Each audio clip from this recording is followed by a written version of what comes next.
Good evening, all of you. Today we are going to discuss about the mental processes related to learning.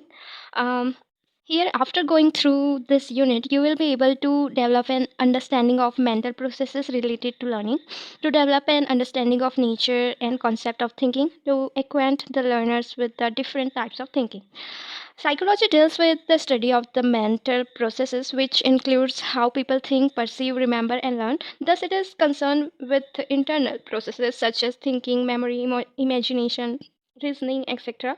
Thought or capacity to think was that one time held to be not only the most distinctive characteristic of human nature, but also the one which most clearly distinguished the human being from other creatures. The great philosopher Descartes had uh, said, I think, so I exist, implying that thought is the very essence of human existence. Thinking, therefore, represents the most complex psychological processes.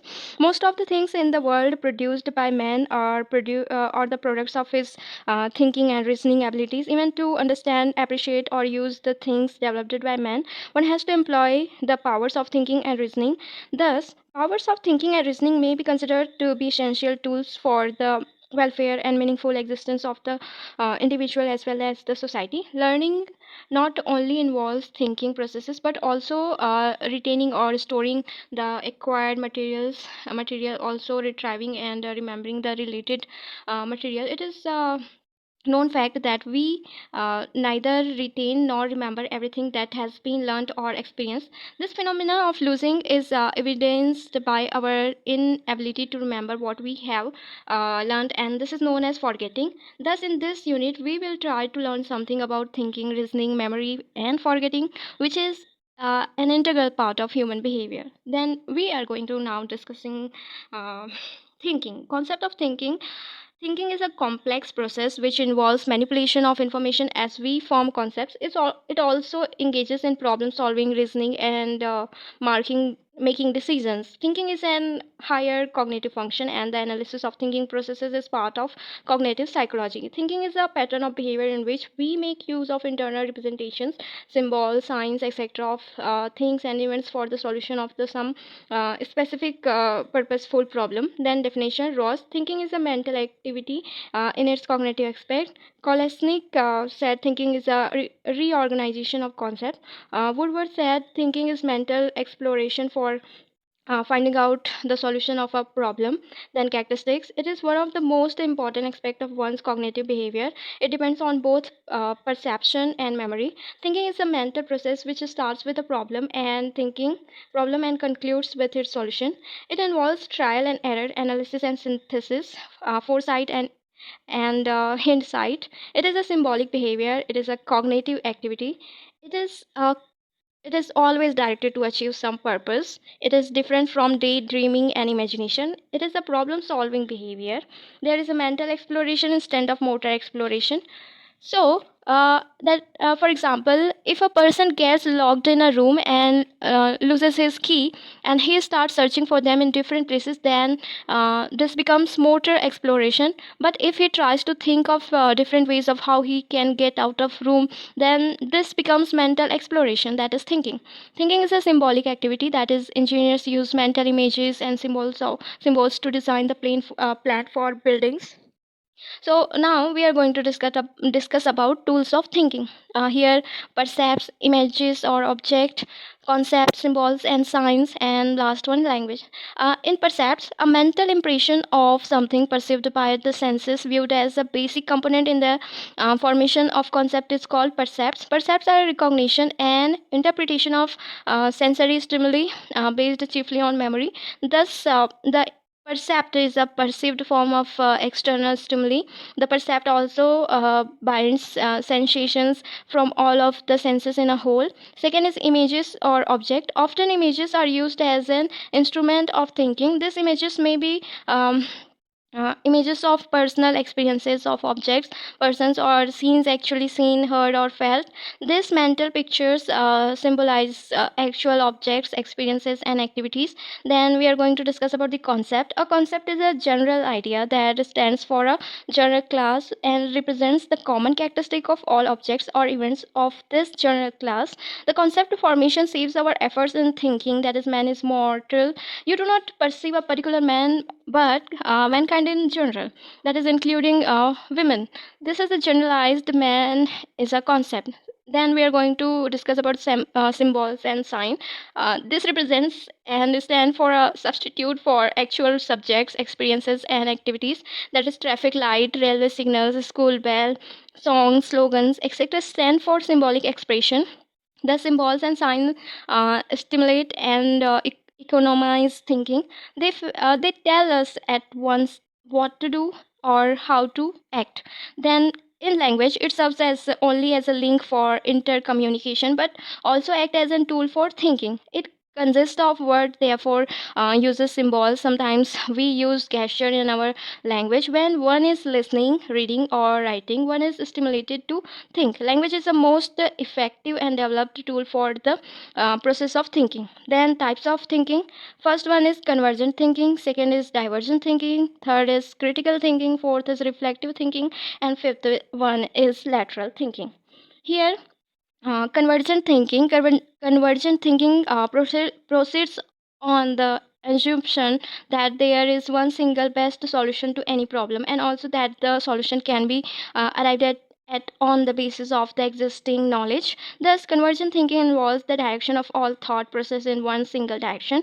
Convergent thinking is in which the person is good at bringing materials from a variety of sources to bear on a problem in such a way as to produce the correct answer. Because of the need for consistency and reliability, this is really the only form of thinking which standardized intelligence tests and even national exams can test. Then we are going to discuss about the divergent thinking. Divergent thinking may start from existing knowledge, but it proceeds in different direction and not limited to or bounded by existing knowledge.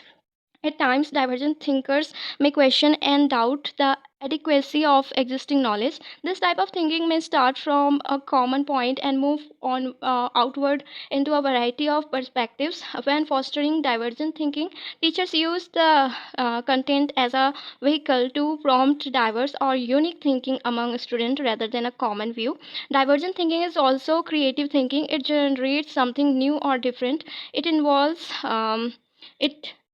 having a different idea that works as well as better than previous ideas. Thus, divergent thinkers have an open mind. He is not controlled by the belief that there is one best solution to any problem or the correct answer to any question. Then, basically, divergent thinking is a mode in which a person or group makes themselves open to new ideas. Generally speaking, they are working with that we might call an open-ended problem, a problem for which there may be any creative possible solutions. So the divergent thinking process is one in which we are open to all those ideas and we generate a lot of new ideas. The difference between the two can be seen in following table.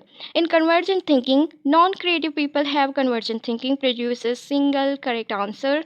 It is a stimulus bond. The problem is solved by known or common method. It is rigid and stereotype, mechanically operated. It is measured by intelligence test, which includes remembering, recognition, and manipulation of some concrete material, and it is also known as reasoning or rational thinking. Then divergent thinking, creative people have divergent thinking, produces a variety of responses. It is stimulus free. The problem is solved by different innovative methods. It is novel, exploratory, and venturesome. It is measured by creativity test in which novelty, flexibility, and originality are given more weightage. It is known as creative thinking, imaginative, or original thinking. Then we are going to discuss about the critical thinking.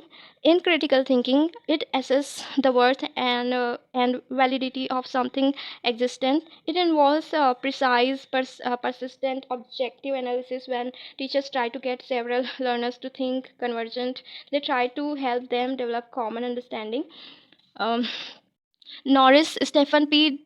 Defined critical thinking is deciding rationally what to or what not to believe. According to Morey and Parker, critical thinking is the careful, deliberate determination of whether we should accept, reject, or suspend judgment about a claim and the degree of confidence with which we accept or reject it. Broadly speaking, critical thinking is concerned with reason, intellectual honesty, and open mindedness as opposed to emotionalism, intellectual laziness, and closed mindedness. Then, attributes of critical thinkers ask pertinent questions, assesses statements and arguments, is able to admit a lack of understanding or information, has a sense of curiosity, is interested in finding new solution, is able to clearly define a set of criteria for analyzing ideas. It is critical thinker is willing to examine beliefs, assumptions, and opinions and weigh them against facts, and listens carefully to others and is able to give feedback. Sees that critical thinking is a lifelong process of self-assessment, sustains judgment until all facts have been gathered and considered, looks for evidence to support assumption and beliefs, is able to adjust opinions when new facts are found good for proof, examines problems closely, is able to reject information that is incorrect or relevant. Then reflective thinking. Davis' definition of reflective thinking: active, persistent, and careful consideration of any belief or supposed form of knowledge in the light of the grounds that support it, and further conclusion to which it tends. Then reflective thinking is normally slow process. It takes considerable time to work on inferring and combining by reflecting upon what we have learned. This is a higher form of thinking. It aims at solving complex problems. It requires recognition of all the relevant experiences and the finding of new ways of reacting to a situation, or of removing an obstacle instead of a simple association of experiences or ideas. There is an insightful cognitive approach in reflective thinking. It takes all the relevant facts arranged in a logical order into account in order to arrive at a solution of problem in hand. It links the information we possesses um, into tighter network, thus helps to remember the matter better. It criticizes what one has learned and tries to expose weaknesses and shortcomings. Enhancing decision making requires when we learn from our successes and failures and catalog mentally for future retrieval what has occurred and why. Then we are going to discuss about lateral thinking. Lateral thinking is a term coined by Edward de Bono, uh, a Maltese psychologist, physician, and writer. It first appeared in the title of his book, The Use of Lateral Thinking, published in 1967. De Bono defines lateral thinking as methods of thinking concerned with changing concepts and perception. Lateral thinking is about reasoning, and that is not immediately obvious, and about ideas that may not be obtainable by using only traditional step by step logic. Deep identifies four critical factors associated with lateral thinking: recognize dominant ideas that polarize perception of a problem; second, searching for different ways of looking at things; third, relaxation of rigid control of thinking; and fourth, use of chance to encourage other ideas. Then lateral thinking involves discarding the obvious, leaving behind traditional modes of thought, and throwing away preconception. Then explanation: a person would use lateral thinking when they want to move from one known idea to creating new ideas. Second, lateral thinking can be used to help in solving problems, but can also be used for much more. With lateral thinking, problems can be solved and questions can be answered, as lateral thinkers are able to use their creative skill to change perception and come up with new concepts and ideas. The lateral thinking techniques of challenge is designed to prevent the mind sliding smoothly down the existing pattern. Lateral thinking is ability to aid a side twist to the pattern of logical thinking to produce an unexpected answer. Then essentially, lateral thinking is a way of attacking problems from other angles as opposed to the more traditional linear and logical ways. De Bono uses the Example of chess where logic normally suffices if the pieces are given. Uh, lateral thinking acknowledges that in real life we smoothly just assumes the pieces are given, when really we need to change those pieces or look beyond them for the most useful solutions. Then lateral thinking helps individual to develop a skill to increase productive idea output, then design the future, find fresh new solutions to intractable problems, escape the constraints of routine thinking, appreciate the diversity of thinking among them, team members, and plan and lead innovation meetings that deliver powerful results and find new areas of opportunity. So, in conclusion, thinking is a very important tool. And thank you very much for listening. Thank you.